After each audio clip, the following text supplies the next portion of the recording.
Nostalji Divan'dan herkese selamlar. Bu videomda Hiruzen güçlerinden bahsediyor olacağım. Hiruzen çok fazla savaştan gördüğümüz bir karakter değil. Aynı zamanda Orochimaru'yu yenmesinden dolayı bazıları Hiruzen'in çok güçsüz olduğunu düşünüyor. Siz Hiruzen'in güçlü olduğunu düşünüyor musunuz? Yorumlara yazın. Videoyu izledikten sonra fikriniz değişti mi yoksa değişmedi mi yazmayı unutmayın.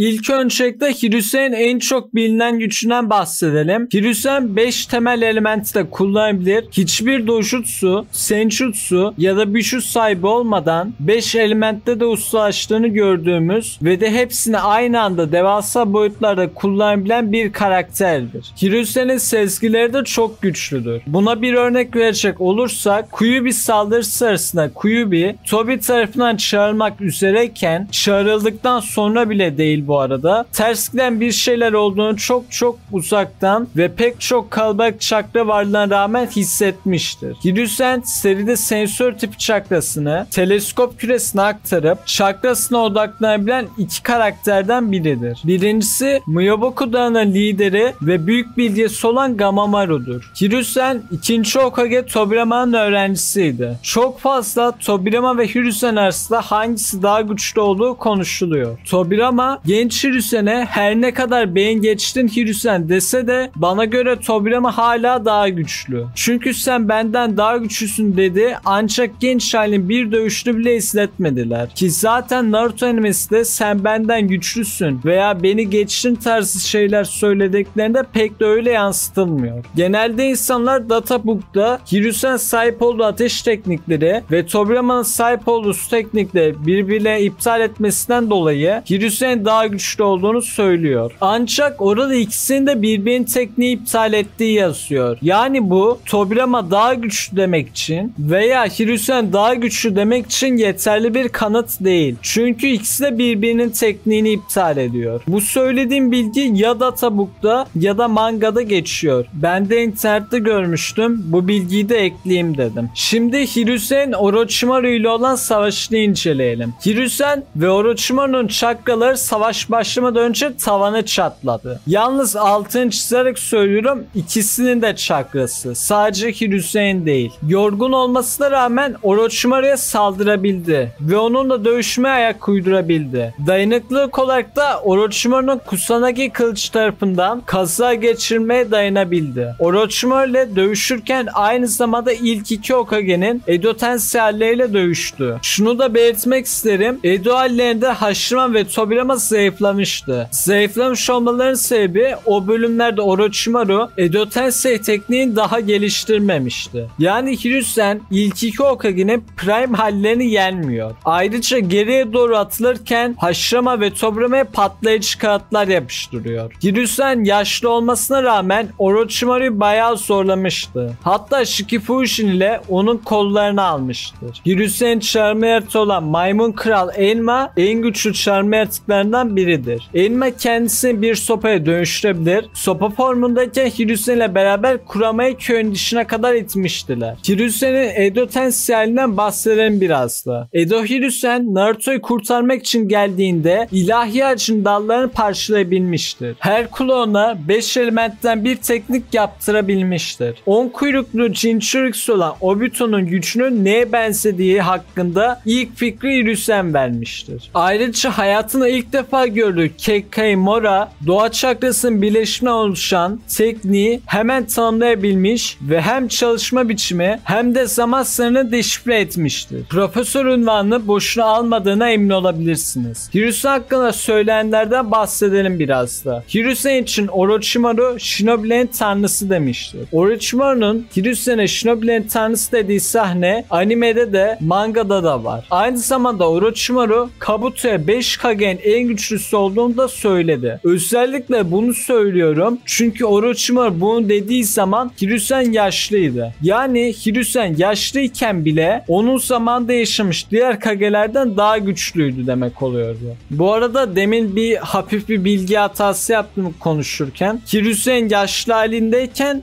diğer köylerin Kage'leri olacaktı. Orada diğer demeyi unutmuşum. Bu arada Orochimaru ile olan savaşında Enma Hiruzen'e sorun nedir? Kendinde gibi değilsin der. Daha ileride ise formunun zirvesine oranla acınası bir halde olduğunu söylemiştir. Yaşlıyken 2 Edo Kage ve bir senin olan Orochimaru ile savaşıyor. Tüm duygusal ve fiziki yıpranmalarına rağmen dövüşebilen birisi. Ama Enma'nın dediğine göre zirvesine göre acınası biriymiş. Düşünün ki zirvesi nasıldı? Şimdi genç Hiruzen güçlerine bakalım. Gençken Danzo ile rakipti. Tobirama Hokage olarak Hiruzen'i seçtiğine göre gençken de Danzo'dan daha güçlü olduğunu anlayabiliriz. Tabi Hiruzen'in daha iyi köyü yöneteceğini düşünmüş de olabilir. Databook'da Hiruzen'in ilk 3 Hokage'nin en güçlüsü olduğu yazıyor. Ama seride bizlere Hiruzen güçleri çok fazla gösterilmedi. O yüzden ben hala Hashirama ve Tobirama'nın daha güçlü olduğunu düşünüyorum. Zaten Databook'ta böyle deyip Hiruzen genç halinin savaştığı sahneleri izletmemeleri çok saçma. Hele ki en saçması Edo Hiruzen'in değil de Kari'nin Gedomatsu heykelini yıkması. Tamam biliyorum.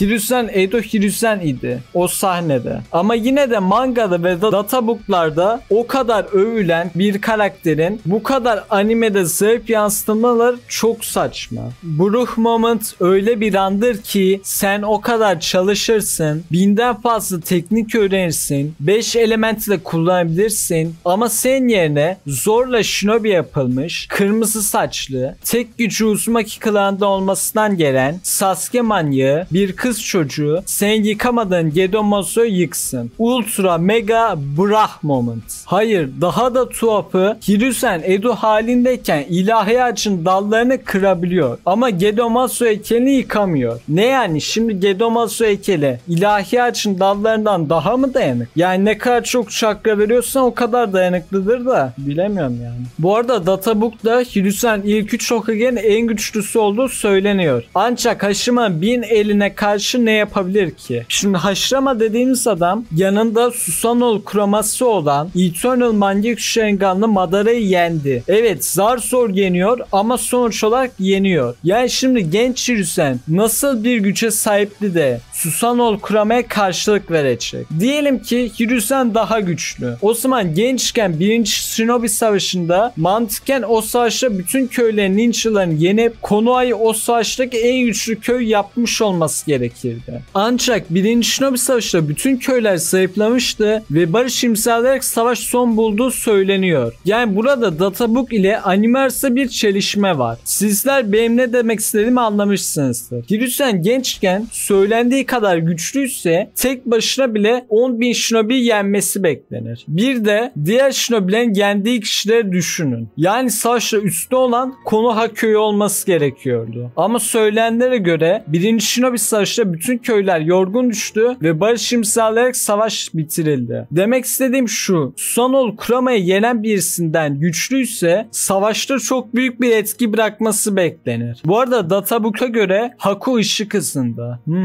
Hiç de bizlere öyle bir şey gösterilmedi ama Databook'ta yazıyormuş. Tamam, var öyle bir şey. Var. Neyse Sade'de gelelim. Hiruzen hiç de güçsüz biri değil. Ben zaten güç sarması videolar yaparken Hiruzen'i efsanevi seviyeye alıyorum. Ama Hiruzen Madara'dan güçlü demek de abartı yani. Bunu kabul edelim. Yaş 70, iş bitmemiş demek isterdim ama Hiruzen 69 yaşındaymış. Video hoşunuza gittiyse bir beğeni bırakabilir ve yeni videolardan haberdar olmak için kanala abone olup bildirimleri de açabilirsiniz. Sıradaki video büyük bir ihtimalle Bleach videosu olacak. Kendinize iyi bakın. Görüşmek üzere.